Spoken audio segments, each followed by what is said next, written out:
A very good afternoon, everyone.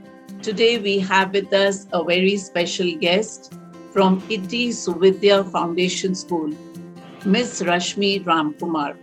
So before we get into the session, let me briefly introduce her to all of you. Miss Rashmi Ramkumar is the founder of Iti Suvidya, and she has been a pathbreaker by construing traditional academic content with her creative modules. With a rich experience of over 16 years, she has taught thousands of students across India. She is the creator of the unique curriculum system named KENNIS, which is child-centric and whose core objective is to enable children to learn at their own pace with a love to learn attitude.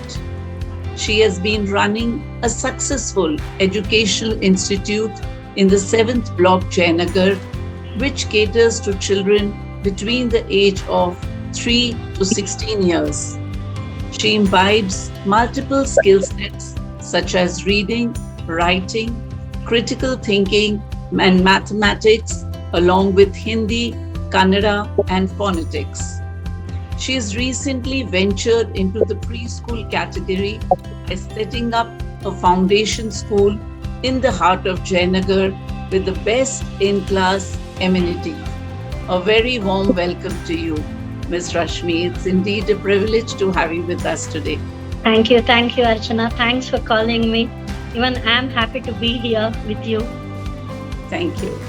So to begin with, Ms. Rashmi, tell me, what was the thought behind starting the school? So basically, this school, this started all before 20 years when I was a mom to be.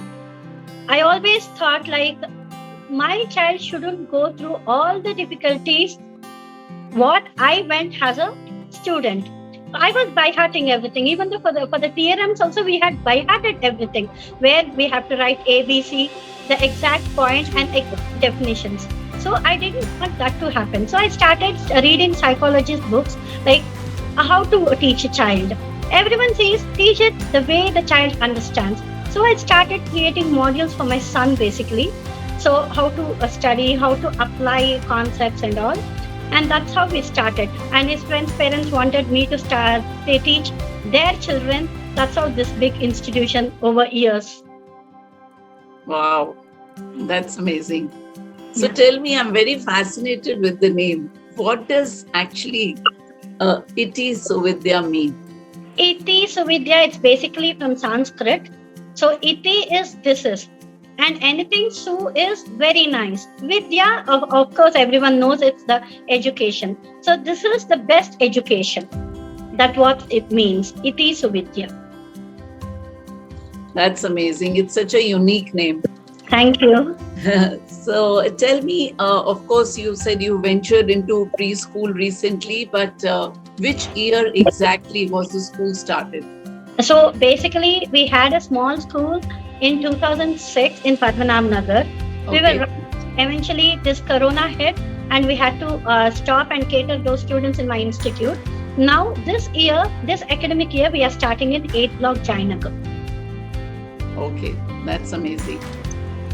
So you've seen a city like Bangalore where there are so many schools coming up each year, Yes. the primary, secondary, even the preschools almost at every second or third lane. Yes. So many preschools all around. How does Iti stand to make a difference among so many schools?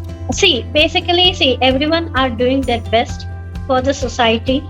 So I don't know exactly what other schools are doing, but exactly what we do is we follow the child. So we just follow the child and we will work at the pace which the child is comfortable to learn. And we make sure till the child learns, we don't go further. Our concepts are very futuristic.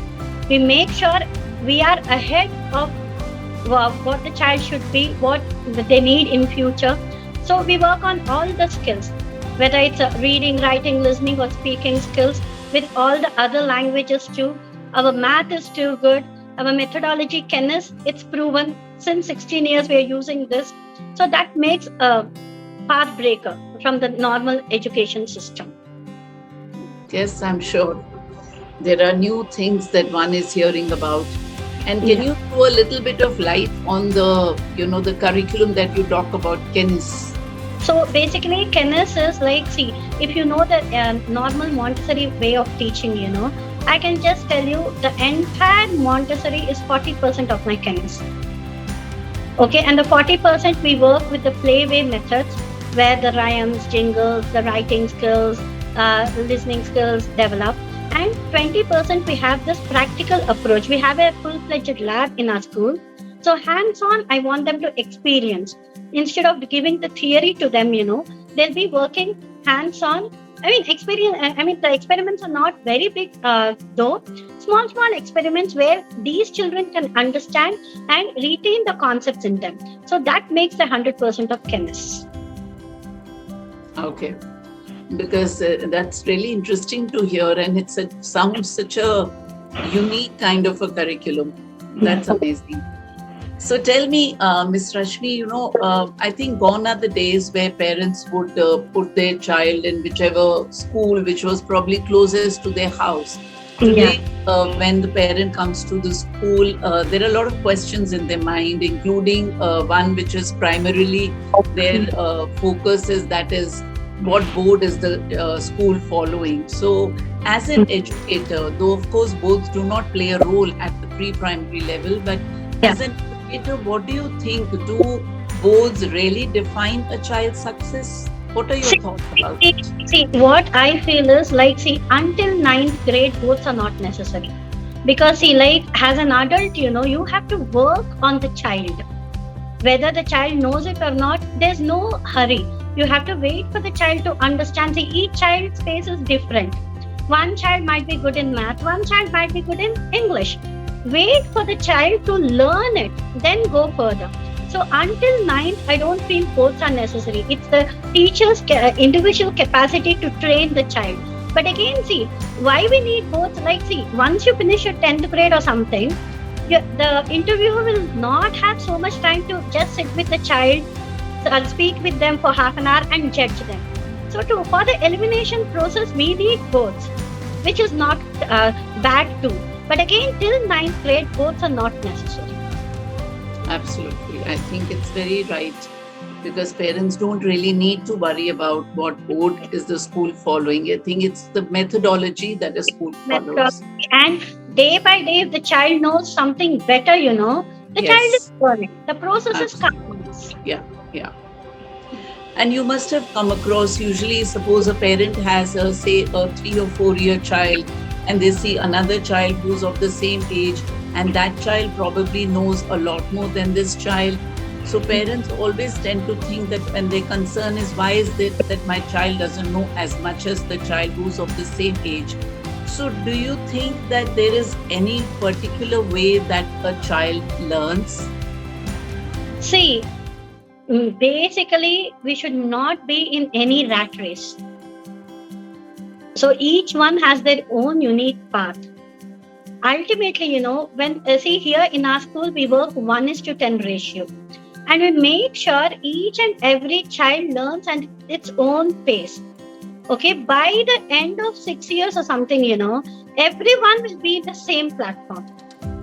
Okay, and you have to give the child little time to learn. So it's not like in our regular schools, what will happen once they have done this topic, they'll go further, whether your child knows it or doesn't know it. So here we make sure till the child knows, we will not go further. So in my school, this will not happen, comparison, how come this child is better than the other child and all. Because we work equally, we'll make sure the children will come to that level. Okay, so and I tell parents, don't be in any rat race. Allow the child to be on its own and learn on its own. Absolutely. So you mean to say that children all have their own pace of learning, and parents just need to be patient with them? Yes. And even the adults in school, they have to be really patient to make the child understand the concept. Correct. Absolutely. Because see, Mm. that's why we don't have a curriculum like finish this much in this time. Not necessary. Let them have their own time and learn. Yes, I think yes, very right. That's for something for the parents to understand, so that they do not push the child or force the child to do what the child is not ready for.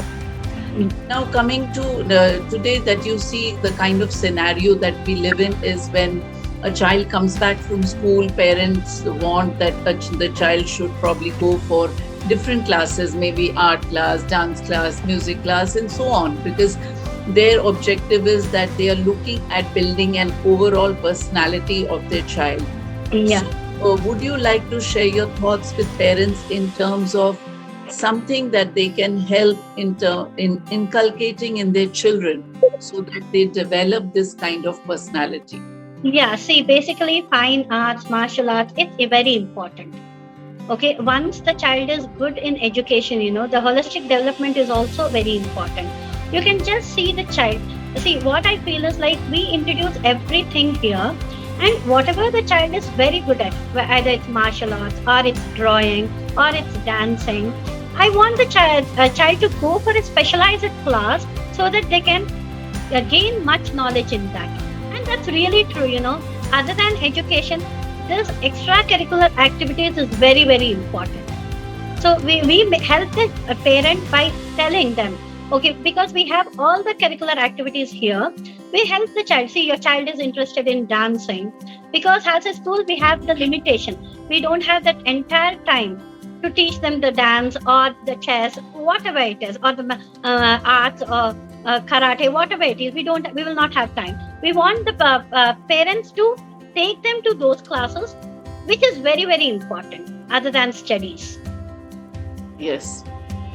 So, extracurricular activities you're saying are very important to help the child build an overall personality. Yes. Yes. So now, when we were talking about curriculum, now I would like to understand that how important are activities in Iti school, and how much of emphasis do you give to activities in your school? Equal we'll give, because see, education is one part, activities is the other part. Okay, so basically, we work on their etiquettes also. So because see, getting 100 on 100 in math, and you don't know how to say namaste when you meet any of your dad's friend or someone, it matters. So all these etiquettes, holistic development, education, all are equally important.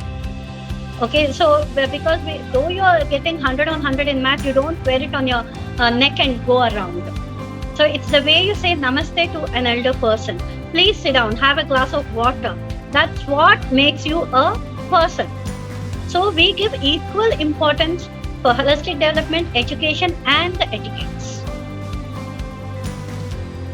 I think that's very true in today's times, that it's just not how much percentage you get, but how much of life skills do you have and the courtesies that you learn. Absolutely. So tell me, Ms. Rashmi, that of course, we have learning objectives for every class, right? So end of each year, we expect that children should be able to more or less learn a particular thing or understand certain concepts.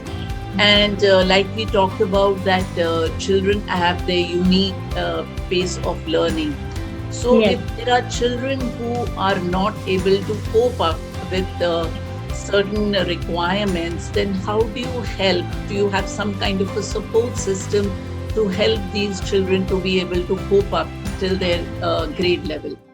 Yeah, this is the question I was looking for.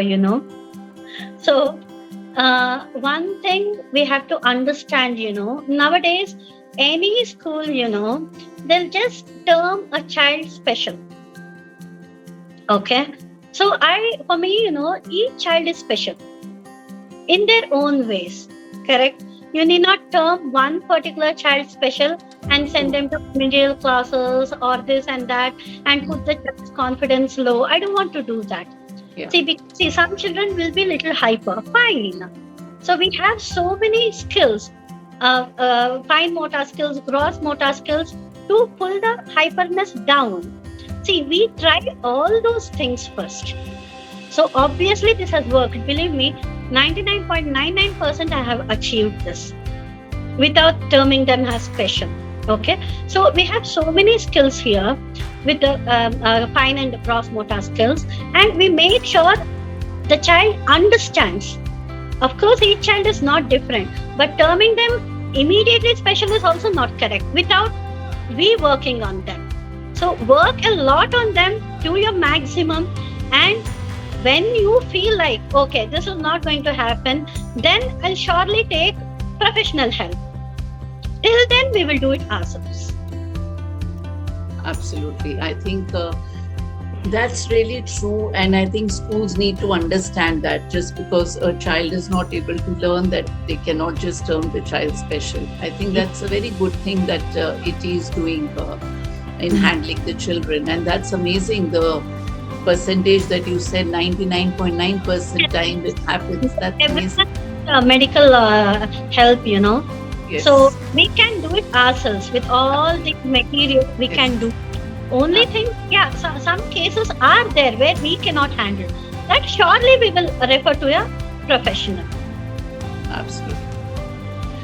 So tell me, Ms. Rashmi, of course, in the world of digitization today, even a child as young as probably 6-8 month old even may know how to at least handle the phone, basic, because that's the kind of world we are living in today.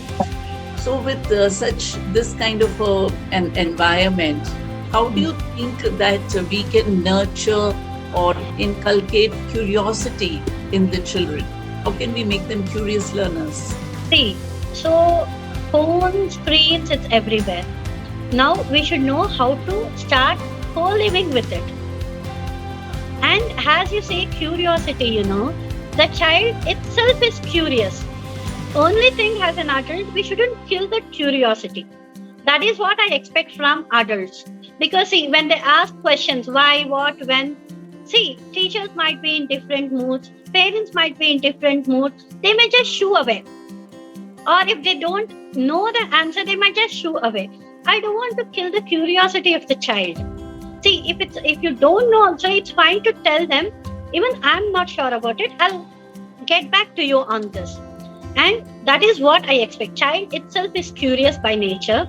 We have to help by answering as many as we can, and by not shooing away with saying, that's a silly question, that's a nonsense question. No, if we don't kill curiosity, the child itself is curious.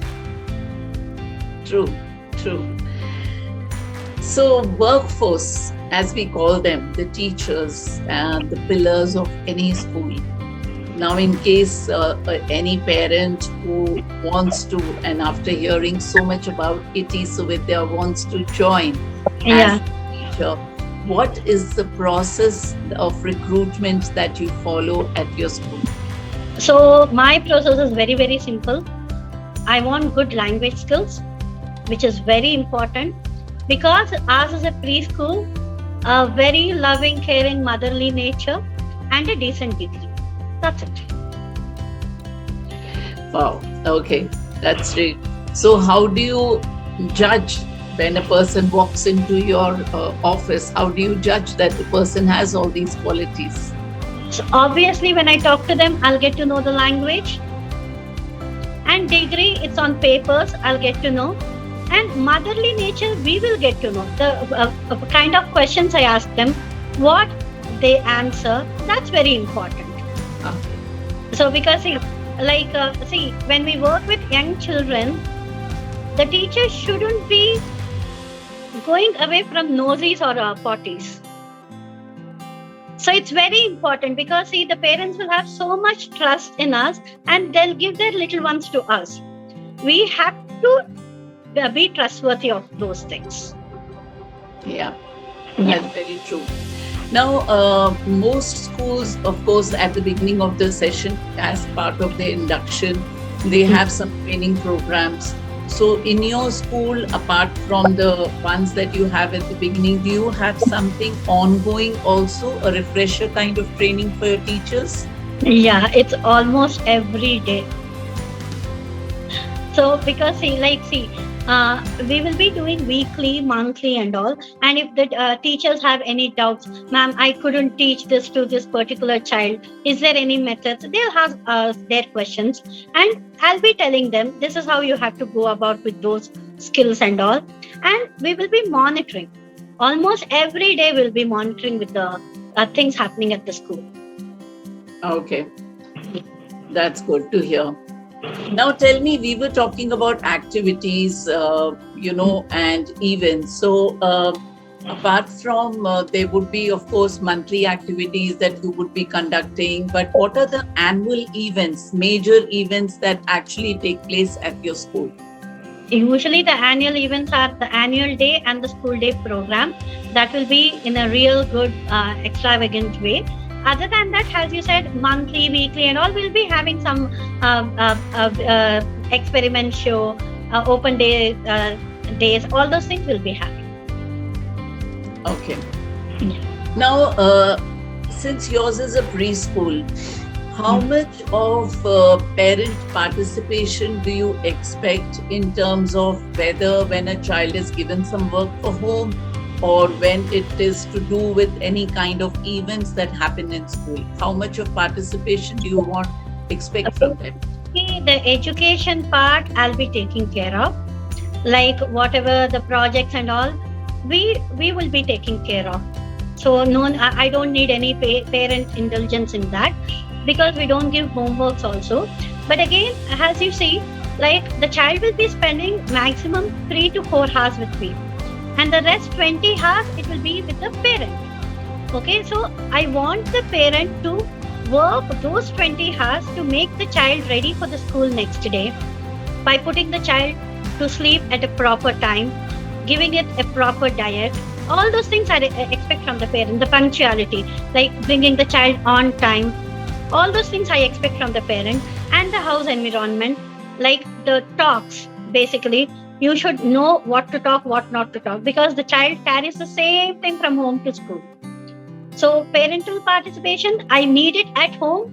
The education part, I'll take care of. Well said.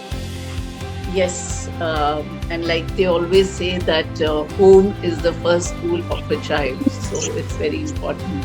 Okay, Ms. Rashmi, I was talking about that a big concern in the minds of parents today is to do with safety of their child because of incidents that have occurred in the past. And of course, government has laid down guidelines and mandated that schools have certain safety protocols in place. Yes. At your school, what all safety steps have you taken to ensure that the child remains safe within the school premise? Okay, so we have taken all the government norms into consideration, and we have following it 100%. Not even one we are leaving it. Either it's sanitizing the school or sanitizing the child, getting into them, and a step forward, instead of having a pool in our splash pool in our school, we have a rain dance equipment, because water is water for them.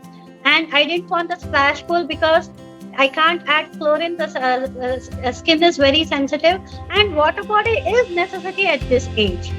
And my school is totally safe. Every nook and corner we have taken care of. So no need to worry about safety and security at all. Okay, amazing. So tell me, what was that eureka moment for you when you decided that you wanted to be an educator? My son, obviously. Because this was since when he was in my womb, and I started working on him. He turned out to be a real super child.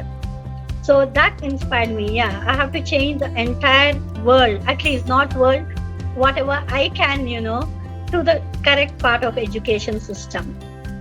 Wow, amazing. And we hope, and I'm sure that you would be successful in all your ventures going ahead. Thank you. Such a pleasure speaking to you, Ms. Rashmi. And we hope and pray that Iti Suvidya really reaches heights of success, and we hope to see many more branches in future, and we hope to see you back. Thank you. Yeah. so much. Thanks a lot. Thanks a lot. Yeah.